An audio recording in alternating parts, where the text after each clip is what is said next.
Shalom, and welcome back to day 91 of reading the Bible in 52 weeks. Woo! Lord, be present with me today as I encounter the written word.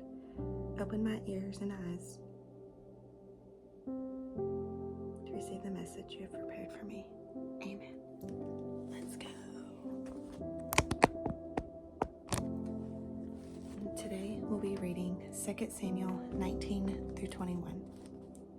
It was reported to Job, the king is weeping. He's mourning over Absalom. That day's victory has turned into mourning for all the troops because on that day the troops heard the king is grieving over his son. So they returned to the city quietly that day, like troops come in when they are humiliated after fleeing a battle. But the king covered his face and cried loudly, "My son, Absalom, Absalom, my son, my son." Then Job went into the house of the king and said, "Today you have shamed all your soldiers, those who have saved your life, as well as your sons, your wives, and your concubines, by loving your enemies and hating those who love you. Today you have made it clear that the commanders and soldiers mean nothing to you. In fact, today I know that if Absalom were alive and all of us were dead, it would be fine with you. Now get up, go out and encourage your soldiers.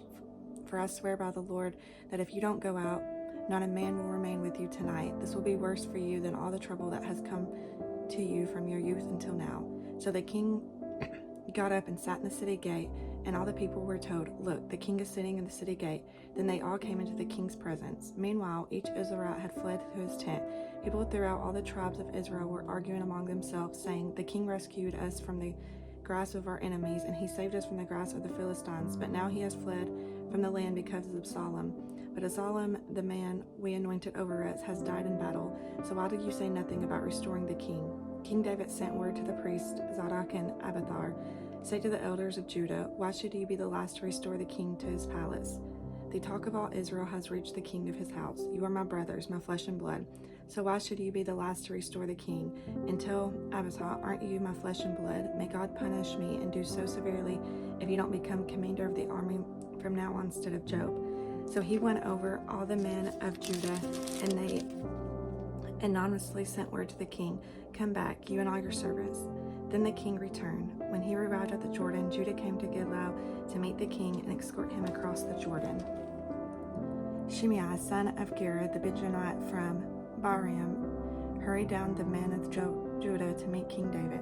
There were 1,000 men from Benjamin with them. Ziba, an attendant from the house of Saul, with his 15 sons and 20 servants, also rushed down to the Jordan ahead of the king. They forded the Jordan to bring the king's household across and do whatever the king desired. When Shimei, son of Gera, crossed the Jordan, he fell face down before the king and said to him, "My lord, don't hold me guilty, and don't remember your servant's wrongdoing on the day my lord the king left Jerusalem. May the king not take it to heart, for your servant knows that I have sinned. But look, today I'm the first one on the entire house of Joseph to come down to meet my lord the king."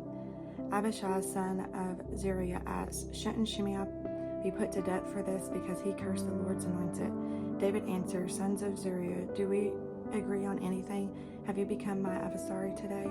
Should any man be killed in Israel today? I am not aware that today I am king over Israel." So the king said to Shimei, "You will not die." Then the king gave him his oath. Mephibosheth, Saul's grandson, also went down to meet the king. He had not taken care of his feet, trimmed his mustache, or washed his clothes from the day the king left until the day he returned safely. When he came from Jerusalem to meet the king asked him, "Mephibosheth, why didn't you come with me?" "The lord the king," he replied, "my servant Ziba betrayed me. Actually, your servant said, 'I'll saddle the donkey for myself so that I may ride it and go along with the king, for your servant is lame.' Ziba slandered your servant to my lord the king. The lord the king is like the angel of God, so we do whatever you think best. For my grandfather's entire family deserves death from the lord the king, but you set your servant among those who eat at your table. So what further right do I have to keep on making appeals to the king?" The king said to him, "Why keep on speaking about these matters of yours? I hereby declare, you and Ziba are to divide the land." Mephibosheth said to the king, and said, "Since my lord the king has come to his palace safely, let Ziba take it all." Barzillai the Gileadite had come down from the Rolim and accompanied the king to the Jordan River to see him off the Jordan. Barzillai was a very old man, 80 years old, and since he was a very wealthy man, he had provided for the needs of the king while he stayed in Mahanaim. The king said to Barzillai, "Cross over with me, and I'll provide for you at my side in Jerusalem." Barzillai replied to the king, "How many years of my life are left that I should go up to Jerusalem with the king? I'm now 80 years old. Can I discern what is pleasant and what is not? Can your servant taste what he eats or drinks? Can I still hear the voice of the male and female singers? Why should your servant be an added burden to my lord the king? Since your servant is only going with the king a little across the Jordan, why should the king repay me with such a reward? Please let your servant return so that I may die in your own city near the tomb of my father and mother. But here's your servant Shimei. Let him cross over the lord the king. Do for him what seems good for you." The king replied, "Shimei will cross over with me and will do for him what seems good for you, and whatever you desire from I will do for you." So all the people crossed the Jordan, and then the king crossed. The king kissed Barzillai and blessed him, and Barzillai returned to his home. The king went out to Gilgal, and Shimei went with him. All the troops of Judah and half the Israel escorted the king. Suddenly all the men of Israel came to the king. They asked him, "Why did our brothers and men of Judah take you away secretly and transport the king of his household across the Jordan along with all David's men?" All the men of Judah responded to the men of Israel, "Because the king is our relative. Why does this make you angry? Have you ever eaten anything of the king's or been honored at all?" The men of Israel answered the men of Judah, "We have 10 shares of the king, so we have a greater claim to David than you. Why then do you despise us? Weren't we the first to speak of restoring our king?" But the words of the men of Judah were harsher than those of the men of Israel. Now a wicked man, a Benjamite named Sheba, son of Bichri, happened to be there. He blew the ram's horn and shouted, "We have no portion in David, no inheritance in Jesse's son, each man to his tent Israel." So all the men of Israel deserted David and followed Sheba, son of Bichri. But the men of Judah from the Jordan all the way to Jerusalem remained loyal to their king. When David came to his palace in Jerusalem, he took the 10 concubines he had left to take care of the palace and placed them under guard. He provided for them, but he was not intimate with them. They were confined until the day of their death, living as widows. The king said to Asama, "Summon the men of Judah to me within 3 days and be there yourself." Asama went to summon Judah, but he took longer than the time awaited him. So David said to Abishai, "Sheba, son of Bichri, will do more harm to us than Absalom. Take your lord's soldier and pursue them, or he will find fortified cities and elude us." So Joab's men, the Sherahites, the Philistines, and all the warriors marched under Ashabi's command. They left Jerusalem to pursue Sheba on the Bichri. They were at the great stone of Gibeon when Asama joined them. Joab was wearing the uniform, and over it was a belt around his waist with a sword in his sheath. As he approached, the sword fell out. Joab asked Asama, "Are you well, my brother?" Then with his right hand, Joab grabbed Asama by the beard to kiss him. Asama was not on guard against the sword in Joab's hand, and Joab stabbed him in the stomach with it and spilled his intestines out on the ground. Joab did not stab him again, and Asama died. Joab and his brother Ashai pursued Sheba, son of Bichri. One of Joab's young men had stood over Asama, saying, "Whoever favors Joab and whoever is for David, follow Joab." Now Asama had been writhing in his blood in the middle of the highway, and the man had seen all the troops stop. So he moved Asama from the highway to the field and threw a garment over him, because he realized that all those who encountered Asama were stopping. When he was removed from the highway, all the men passed and followed Joab to pursue Sheba, son of Bichri. Sheba passed through all the tribes of Israel to Abel and Beth Makkah. All the Barats came together and followed him. Joab's troop came to beside Sheba and Abel and Beth Makkah. They built a sage ramp against the outer wall of the city. While the troops of Joab were battering the wall to make it collapse, a wise woman called out from the city, "Listen, listen. Please tell Joab to come here and let me speak with him." When he had come near her, the woman asked, "Are you Joab?" "I am," he replied. "Listen to the words of your servant," she said to him. He answered, "I'm listening." She said, "In the past, they used to say, 'Seek counsel in Abel,' and that's how they settled disputes. I'm one of the peaceful and faithful in Israel, but you're trying to destroy a city that is like a mother in Israel. Why would you devour the Lord's inheritance?" Joab protested, "Never. I would never devour or demolish. This is not the case. There's a man named Sheba of Bichri from the hill country of Ephraim who has rebelled against King David. Deliver this one man, and I will withdraw from the city." The woman replied to Joab, "Watch, his head will be thrown over the wall to you." The woman went to all the people with her wise counsel, and they cut off the head of Sheba, son of Bichri, and threw it to Joab. So he blew the ram's horn, and they dispersed from the city, each to his own tent. Joab returned to the king of Israel. Joab commanded the whole army of Israel. Benaiah, son of Jehoiada, was over the Sherites and Pelelites.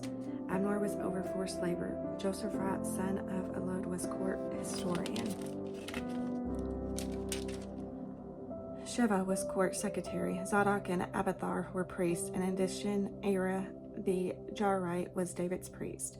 During David's reign, there was a famine for 3 successive years. So David inquired of the Lord. The Lord answered, "It is due to Saul and his bloody family because he killed the Gibeonites."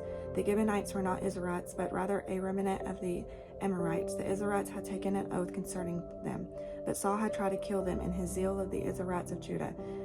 So David summoned the Gibeonites and spoke to them. He asked the Gibeonites, "What should I do for you?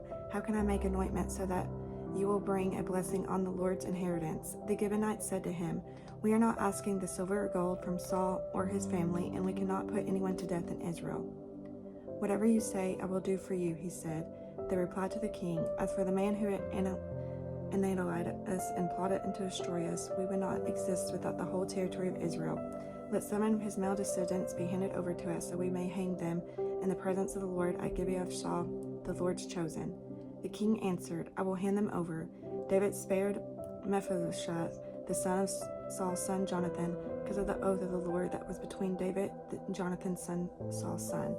So the king took Armani and Mephibosheth, who were the 2 sons of Ribzah's daughter and Aiah had borne to Saul, and the 5 sons whom Merab, daughter of Saul, had borne to Adriel, son of Barzillai the Metholite, and handed them over to the Gibeonites. They hanged them all on the hill in the presence of the Lord. These 7 of them died together. They were executed in the first days of the harvest at the beginning of the barley harvest. Rizpah, Aiah's daughter, took sackcloth and spread it out before herself on the rock from the beginning of the harvest until the rain poured down from the heaven of the bodies. She kept the birds of the sky from them by day and the wild animals by night. When it was reported to David what Saul's concubine Rizpah's daughter of Aiah had done, he went and got the bones of Saul and his son Jonathan from the citizens of Jabesh Gilead. They had stolen them from the public square of Bethshan, where the Philistines had hung the bodies the day of the Philistine king killed Saul at Gibeah. David had the bones brought from there. They gathered up the bodies of Saul's family who had been hanged, and buried the bones of Saul and his son Jonathan in Zelah in the land of Benjamin in the tomb of Saul's father Kish. They did everything the king commanded. After this, God was requested to prayer for the land. The Philistines again waged war against Israel. David went down with his soldiers, and they fought the Philistines, but David became exhausted. Then Ishbi ben Nob, one of the descendants of the giant whose bronze spear weighed about 8 pounds and who wore new armor, intended to kill David. But Ishai, son of Zeruiah, came to his aid, struck the Philistine, and killed him. Then David's men swore to him, "You must never again go out with us to battle. You must not extinguish the lamp of Israel." After this, there was another battle with the Philistine of Gob. At the time of Sibbecai, the Hushathite killed Saph, who was one of the descendants of the giant. Once again, there was a battle with the Philistines of Gob, and Eliam, son of Jeroham, the Bethlehemite, killed Goliath of Gath. The shaft of his spear was like a weaving beam. At Gath, there was still another battle. A huge man was there with 6 fingers on each hand and 6 toes on each foot, 24 in all. He too was descended from the giant. When he taunted Israel, Jonathan, son of David's brother Shimei, killed him. These 4 were descended from the giant in Gath and were killed by David and his soldiers. Okay, guys, I will see y'all tomorrow for day 92. May you have a blessed day. Shalom.